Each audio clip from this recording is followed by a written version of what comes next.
Hello guys, welcome back again to my channel. Bersama saya Hansen di sini, dan seperti biasanya setiap harinya saya akan membuatkan video seputar cryptocurrency. So bagi kalian yang tertarik seputar cryptocurrency, boleh aja langsung bantu saya like dan juga subscribe. Jangan lupa juga untuk hidupkan lonceng notifikasinya supaya kalian gak ketinggalan update terbaru seputar cryptocurrency. Oke, pada hari ini guys, kembali kita akan bahas seputaran Bitcoin, dan hari ini menurut saya kita akan kembali mendapatkan volatilitas di market.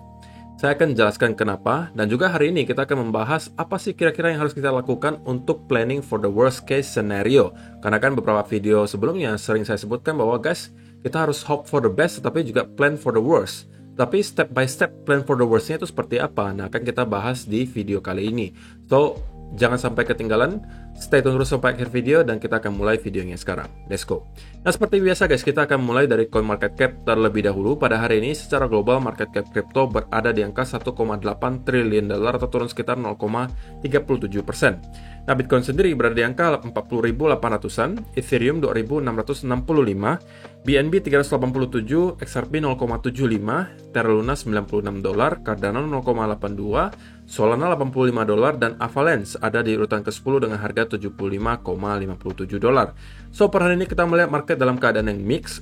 Ada sebagian yang merah, ada juga yang hijau, dan kenaikan dan penurunannya itu nggak terlalu signifikan, hanya sekitaran 1 sampai kurang lebih 3%. So, itu adalah outlook sementara dari beberapa top coin yang ada. Sekarang kita masuk dulu ke beberapa berita dan data terbaru hari ini. Nah, untuk menjawab pertanyaan yang pertama tadi, kira-kira kenapa kita akan mendapatkan volatilitas lagi malam hari ini? Karena spesifiknya nanti jam 8.30 malam akan ada data CPI lagi keluar di Amerika Serikat. Nah, data CPI itu apa sih? CPI adalah Customer Price Index, atau simpelnya adalah inflasi di Amerika Serikat. Nah, kenapa data ini penting? Karena ini adalah salah satu data yang dijadikan acuan oleh The Fed untuk menentukan kebijakan moneter mereka. Dan lagi seperti yang kalian ketahui, kita nih diekspektasikan tanggal 16 Maret nanti akan menghadapi kenaikan suku bunga dari The Fed. Kenaikannya seberapa kita belum bisa pastikan, tapi rumornya adalah kemungkinan besar 0,25%. Tapi tentunya data CPI ini nanti akan juga berpengaruh kepada keputusan The Fed. Itulah kenapa menurut saya data CPI ini nanti akan kembali mendapatkan volatilitas atau membuat volatilitas lagi di market. Dan saya juga mendapatkan request dari beberapa teman-teman untuk live malam hari ini dan sekaligus memantau data CPI. Saya udah pikirkan dan sepertinya saya akan melakukan live malam hari ini, tapi saya pengen pastikan saja kalau memang kalian butuh atau pengen saya live malam hari ini, silakan kalian like video ini dan komentar supaya saya tahu bahwa kalian memang benar-benar pengen saya live malam hari ini. Dan pengumumannya nanti untuk jamnya dan sebagainya itu nanti akan saya umumkan di grup Telegram saya yang bisa kalian join secara gratis, dan linknya sudah saya sediakan di kolom description di bawah. Dan kalau misalnya kita perhatikan previousnya atau data sebelumnya itu adalah 7,5% CPI-nya, dan kali ini diekspektasikan keluar 7,9%. Sekali lagi, kalau misalnya nanti datanya keluar itu lebih buruk daripada yang diekspektasikan pasar, apabila kita melihatnya datanya mungkin 8% atau 8,1% atau bahkan mungkin 7,9% sesuai dengan ekspektasi pasar, maka bisa jadi kita akan kembali mendapatkan semacam sell-off di pasar. Tetapi kalau misalnya data yang keluar itu lebih baik daripada ekspektasi pasar, alias di bawah forecast-nya atau di bawah prediksinya 7,9, maka bisa jadi kita mendapatkan semacam rally di market. So, ini tentunya akan dijawab oleh waktu. Kita hanya perlu menunggu saja dan melihat reaksi pasar seperti apa nanti ketika data CPI-nya keluar. Oke, jadi dengan adanya data CPI ini keluar, sekali lagi untuk kalian para trader, apalagi scalper dan short term trader, wajib hati-hati nanti tapi jam 8.30 malam nanti, karena sepertinya kita akan mendapatkan lagi pergerakan yang volatil, dan biasanya pergerakannya itu zigzag gitu ya. Jadi tidak terlalu ideal sebenarnya untuk trading, tetapi kalau misalnya kalian nekat, ya usahakan jangan sampai over leverage, apalagi kalian nggak memakai stop loss gitu ya. So, itu adalah jawaban untuk pertanyaan pertama, kenapa kita akan mendapatkan volatilitas di malam hari ini. Nah, yang kedua, kita akan membahas kira-kira apa sih yang kita harus lakukan untuk planning for the worst. Karena kan beberapa video sebelumnya sering gitu ya, saya sebutkan guys, kita harus hope for the best, tapi juga harus plan for the worst, alias merencanakan untuk kemungkinan terburuknya. Nah, kemungkinan terburuk yang bisa terjadi ke Bitcoin sekarang itu apa? Ya, menurut saya itu kita masuk ke bear market berkepanjangan. Nah, menurut saya tweet di sini itu menjelaskan dengan cukup baik dan detail tentang kira-kira step by step apa yang kita harus lakukan ketika kita menghadapi bear market berkepanjangan, gitu ya. Dan ini dari DeFi Edge. Di sini dia katakan, real wealth is created during bear markets. Alias kemakmuran atau kekayaan yang sebenarnya itu diciptakan ketika kita masuk ke bear markets. Nah, kenapa bisa seperti itu? Karena ketika kita masuk ke bear market yang berkepanjangan, secara historis, kita akan mendapatkan harga koin-koin yang kita suka itu diskon 70, 80, hingga 90% lebih murah daripada harga all time high. Dan kalau misalnya kita beli di harga-harga tersebut, maka ketika bull market itu kembali, maka biasanya kita akan mendapatkan gain yang luar biasa banyak. Dan itu bisa menciptakan kekayaan bagi kita, gitu ya. Dan dia mengatakan ada beberapa hal di sini. Dia panjang banget di sini penjelasannya, tapi saya hanya akan bahas yang menurut saya penting untuk kalian ketahui, gitu ya. Dan yang pertama di sini dikatakan, kalau kita masuk ke bear market, your job is to survive. You can reap the rewards of the next bull cycle if you fuck it up during this bear market. Defense wins championship. Crypto will break all-time highs again, but not all projects will make it. That's why it's important to position yourself correctly. Jadi, kata kuncinya yang pertama di sini, your job. Pekerjaan kita selama menghadapi bear market itu adalah to survive, atau hanya bertahan. Kita harus mampu bertahan di market. Alias apa? Secara mental, kita harus mampu sabar menghadapi bear market dan tidak terpancing untuk panic selling ketika harga lagi murah-murahnya. Sebaliknya malah, kalau misalnya harga lagi murah-murahnya, kita harusnya melakukan serok. Oke, jadi job kita yang utama itu to survive. Alias tidak keluar dari market, tapi kita harus stay di market dan melakukan planning ketika bear market itu terjadi. To survive. Oke, itu adalah job kita yang utama. Kemudian di sini juga dikatakan, crypto will break all-time highs again, but not all projects will make it. That's why it's important to position yourself correctly. Jadi ini juga saya setuju gitu. Bahwa saya pribadi juga yakin top coin seperti Bitcoin, Ethereum, kemudian BNB dan lain sebagainya itu masih akan menjemput lagi all-time highs-nya. Tapi yang perlu kalian ingat adalah tidak semua koin itu akan dapat bertahan ketika bear market terjadi. Alias akan ada koin-koin yang hilang gitu. Dan itulah kenapa kalian selalu disarankan untuk do your own research. Alias kalian harus tahu gitu, kenapa kalian beli token A, token B, dan token C, token D. Karena kalau kalian tidak melakukan riset sendiri, secara mental kalian akan sering terganggu gitu. Bahwa kalian tidak mengetahui kenapa kalian beli token A, token B, token C, dan token D. Dan kalian merasa, wah ini saya harus jualan apa enggak ya? Saya juga nggak tahu nih kira-kira ini bakalan survive nggak koin ini ke bull market berikutnya atau bakalan hilang. Nah, tetapi kalau misalnya kalian melakukan riset terhadap koin-koin yang kalian beli dan kalian tahu alasannya kenapa kalian beli token tersebut dan kalian tahu kenapa ini bakalan survive dan akan kembali naik di bull market berikutnya, maka secara mental kalian akan terbantu gitu. Oke? Dan kemudian kalian juga dikatakan di sini figure out your balance, stables, low risk, medium risk, and high risk plays. Then decide on project. I created a few sample portfolios for you to look at. Jadi, ketika masuk ke bear market juga, kalian harus mempunyai planning. Planningnya apa? Kalian harus tahu portofolio kalian itu bentuknya harus seperti apa. Stable coinnya persentase harus berapa. Kemudian, token-token yang low risk, kalian mau pengennya berapa. Medium risk, high risk, itu kalian pengennya persentasenya berapa. Jadi, kalian harus mempunyai planning. Dan, takaran yang paling gampang, udah saya kemarin sampaikan juga. Set up lah atau setting lah portofolio kalian sampai kalian akan merasa nyaman dan yakin kalian mampu hold portofolio tersebut sampai beberapa tahun kemudian. Itu adalah takaran yang paling simple gitu guys. Kalau misalnya kalian masih merasa, waduh, kalau saya hold yang ini saya masih ragu gitu. Atau kalau misalnya persentasenya segini saya masih ragu, maka ubah lagi, setting ulang lagi sampai kalian ngerasa portofolio kalian yang sekarang itu mampu kalian hold sampai bertahun-tahun kemudian dan kalian tidak akan terganggu secara mental. Nah, masing-masing orang mempunyai profil resiko yang berbeda gitu guys. Alias mungkin si A itu profil resikonya rendah, alias dia lebih konservatif, tapi ada juga yang medium, tapi ada juga yang senang lebih ke high risk. Jadi kalian harus figure out dulu atau kalian harus tahu dulu kalian sendiri itu profil resikonya seperti apa. Apakah kalian lebih senang yang high risk portofolionya atau medium risk atau konservatif? Karena nanti beda-beda gitu guys. Kalau misalnya kalian konservatif, maka mungkin kalian lebih prefer untuk koin-koin yang sudah market cap-nya besar mungkin.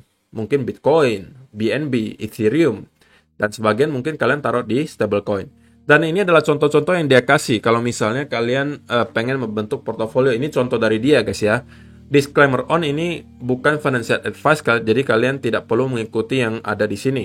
Dan kalau misalnya dia mengatakan yang konservatif, bisa jadi kalian hold stablecoin itu 50%. Kemudian Bitcoin 25%, Ethereum 25%.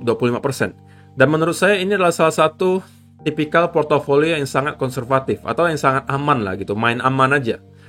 Nah, kenapa porsi USDT dan USDC dan USD-nya itu sangat besar? Karena kalau misalnya kita masuk ke bear market, kalian harus mempunyai amunisi guys. Untuk mencegah apabila kita kembali mendapatkan drop lebih lanjut, kalian masih mempunyai amunisi untuk serok lagi, dan serok lagi.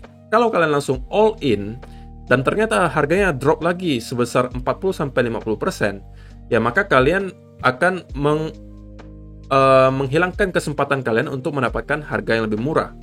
Tapi kalau kalian juga mencoba untuk menebak bottomnya di mana, itu akan sangat sulit. Jadi caranya apa? Ya seperti yang saya sampaikan. Kalau misalnya kita udah melihat harganya sudah cukup rendah, oke? Nah kalian udah boleh start untuk melakukan dollar cost averaging, tapi bukan all in gitu. Nah kemudian yang moderately konservatif atau yang lebih aman tapi sedikit lebih cuman aman aja. Kalau ini kan super aman. Kalau ini aman lah gitu. Mungkin 20% di USDC, 20% di USD, kemudian AVAX, Ethereum, Terra, Phantom.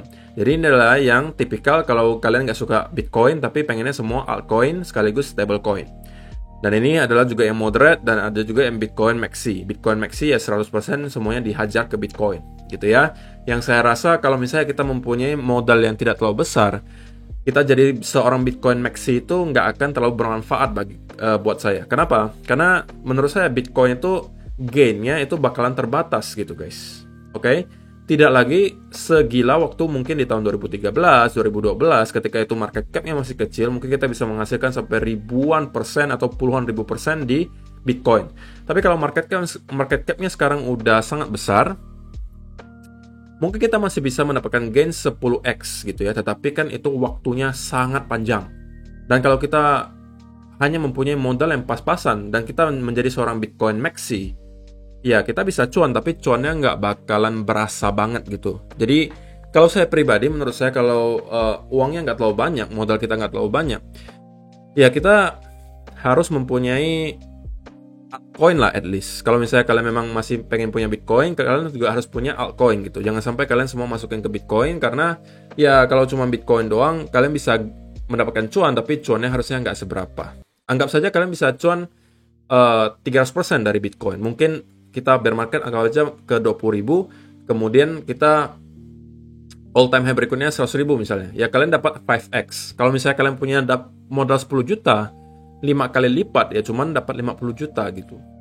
Oke, tapi kalau misalnya di altcoin secara historis itu bisa hasilkan sampai ratusan kali lipat, guys. Oke, apalagi kalau yang marketnya kecil-kecil. Ya mungkin tidak termasuk Ethereum dan lain-lain lah ya. Ethereum dan lain-lain mungkin bisa menghasilkan lebih besar dari Bitcoin, tapi juga nggak sampai yang ratusan X gitu. Kalau ratusan X itu mungkin kalian harus dapat di market cap yang medium sampai low gitu kan. Jadi ini kalian harus mempunyai planning masing-masing. Kalian harus tahu portofolio kalian harus dibentuk seperti apa supaya kalian bisa bertahan di market. Karena ingat, kata utamanya tadi atau kalimat utamanya tadi, your job is to survive. Atau pekerjaan utama kita adalah untuk survive di market. Bertahan saja. Tujuan utama kita itu. Dan biasanya yang menghalangi kita untuk survive di market adalah mental kita. Kita malah jatuhnya panic selling ketika harga itu drop terlalu parah. Dan itulah kenapa saya pesan, guys, kalian harus membentuk portofolio kalian sampai kalian merasa yakin kalian akan mampu hold portofolio tersebut sampai jangka panjang. Dan ketika masuk ke bear market berkepanjangan, di sini juga disampaikan stay away from high risk plays for now. Alias kalau kalian yang doyan banget koin-koin micin dan kalian tidak mahir banget main koin micin, usahakan ketika bear market nggak usah dulu lah gitu. Karena kenapa? Jangankan koin micin gitu. Koin-koin yang market cap sudah besar, ketika di bear market itu volumenya kecil. Apalagi cuma shitcoin. Yang kemungkinan orang-orang atau investor-investor bakalan males banget mau masuk gitu. Jadi usahakan hindari dulu yang namanya shitcoin ketika kita masuk ke bear market. Nah juga dijawab kenapa harus stablecoinnya banyak gitu. Dimana di sini dia contohkan 25% sampai 50%. Karena di sini dijelaskan their job is to reduce the volatility in your portfolio and preserve capital. I think of stablecoins like bonds in TradFi. Jadi sekali lagi kenapa harus ada stablecoin? Supaya ketika nanti harganya ternyata masih turun terus, kalian masih mempunyai amunisi, guys. Jangan sampai kalian kehilangan amunisi di tengah perjalanan, sedangkan bear marketnya masih panjang misalnya. Oke, itu berarti kalian memasukkan terlalu banyak. Dan kalian masuknya mungkin terlalu awal, gitu ya. Kemudian, ini yang beberapa mungkin nggak terlalu penting, saya pengen bahas saja yang lainnya. Kemudian, when to buy the dip? Ini juga pertanyaan sebagian dari kalian mungkin. Lalu kapan harus start beli kok? Kapan harus start dollar cost averaging? Nah, kalau misalnya dijawab di sini, I've made the mistake of buying the dips as soon as they happen. Don't catch a falling knife. Example, buying the ETH dip in May 2021 at 3,800 and then it drops down to 1,800 a few months later. Jadi tidak ada takaran pastinya gitu guys, tapi kalian mungkin bisa memanfaatkan technical analysis, data on-chain itu untuk menentukan apakah harga sekarang itu udah termasuk lumayan murah atau belum. Nah, lalu pertanyaannya kan, lalu kapan nih kira-kira harus buy the dip? Nah, menurut si DeFi Edge, jawabannya adalah try dollar cost averaging. Jadi, ini juga senada dengan teknik saya gitu ya. Dimana kalau misalnya kita udah mendapati data on-chain, technical analysis, udah menunjukkan bahwa memang kita secara historis itu memang udah dalam area yang under value juga, oke, kemudian memang udah terlihat cukup murah dari segi data on-chain, maka kita udah boleh start untuk melakukan dollar cost averaging. Jadi jangan lump sum gitu, jangan langsung all in masuk. Karena kita tidak akan pernah tahu bottomnya di sebelah mana, itu sulit banget untuk ditebak guys. Oke, jadi cara terbaik apa? Lakukan dollar cost averaging. Teknik ini simple, tapi kalian jangan underestimate katanya. Don't underestimate simplicity. Ini memang hal yang simple, tapi jangan kalian underestimate. Karena ini adalah salah satu cara yang paling mudah menurut saya untuk bisa menjadi seseorang yang kaya dari cryptocurrency. Dalam waktu yang panjang tentunya. Catatannya kalian harus disiplin dan sabar. Dollar cost averaging ketika kalian sudah melihat harganya termasuk cukup murah. Itu adalah teori yang simple, tapi kadang-kadang orang nggak mau lakukan. Mereka maunya yang fancy gitu. Mereka maunya nebak gitu, di mana bottomnya kira-kira dan saya langsung all in di sana. Hoki-hokian mungkin kalian tebakan 1 dari 10 kalian akan benar, tapi sisanya kalian kemungkinan akan miss gitu. Jadi jangan coba untuk menebak-nebak di mana bottom dari sebuah bear market, tetapi ketika kita udah masuk ke area-area yang secara historis terlihat udah cukup undervalue dan cukup murah, maka di saat itu kalian juga udah boleh start untuk melakukan dollar cost averaging. Gitu ya. Jadi itulah menurut saya cara yang paling aman. Dan di sini juga yang terakhir, is your goal $1 million in crypto? Start with 100k, you have to 10x. Start with 10k, you have to 100x. Jadi ya ini hitungan simple lah gitu ya. Kalau misalnya kalian mempunyai target mempunyai 1 miliar rupiah di bull market berikutnya, kalau modal kalian sekarang mempunyai 10 juta rupiah, berarti kalian harus 100x uang kalian. Kalau misalnya kalian punya 100 juta rupiah, berarti kalian harus 10x uang kalian. Nah, kalau kalian mempunyai target seperti itu, kalian harus planning juga portofolio kalian sedemikian rupa agar bisa mencapai tujuan kalian. Kalau misalnya kalian pengennya cuma 10x, misalnya kalian pengennya cuma dari 100 juta ke 1 miliar, maka kalian mungkin bisa aja hanya investasi di koin-koin yang market cap-nya sudah besar, mungkin top 10 coin atau top 20. Itu harusnya dalam beberapa waktu ke depan atau 5-6 tahun ke depan kita masih bisa melihat pergerakan yang 5x, 10x itu masih sangat masuk akal. Tapi kalau misalnya kalian hanya mempunyai modal 10 juta dan kalian berharap bull run berikutnya kalian uangnya menjadi 1 miliar, berarti kan kalian harus mempunyai gain sebesar 100 kali lipat. 100 kali lipat itu menurut saya tidak akan bisa kalian dapatkan lagi di token-token atau koin-koin seperti Ethereum, BNB, Bitcoin. Itu akan sangat sulit. Jadi kalian harus masuk ke market cap yang lebih kecil, medium cap atau micro cap. Tapi tentunya datang juga resiko yang tinggi ketika kalian masuk ke medium cap dan micro cap. Itulah kenapa selalu disampaikan, guys, kalian harus lakukan diversifikasi. Jangan sampai kalian hanya masuk ke 1-2 token, masuk juga ke token-token yang mungkin medium cap, micro cap, supaya kalau misalnya modal yang kita yang kecil, ketika memang ada 1-2 koin kita yang micro cap atau medium cap itu tiba-tiba naik 100x, yaitu akan bisa membuat modal kita lebih besar lagi, gitu ya. So, itu adalah beberapa berita dan data terbaru hari ini yang pengen saya sampaikan untuk kalian. Sekarang kita masuk dulu ke chartnya Bitcoin, dan mungkin kita akan mulai dari weekly chart ya, weekly chart di sini. Oke. Nah, kalau misalnya kalian perhatikan di weekly chart, maka kita bisa menemukan bahwa Bitcoin lagi-lagi, guys, mendapatkan rejection dari area key level di weekly chart yang berada di garis kita ini 42 ribuan sampai 43 ribuan. Oke? Itu memang menunjukkan bahwa para bear memang nggak pengen kehilangan area ini, guys. Kita sudah berkali-kali mencoba namun tidak sanggup untuk break di atas area tersebut. Bukan tidak sanggup break, tapi tidak sanggup close di atas area tersebut. Oke?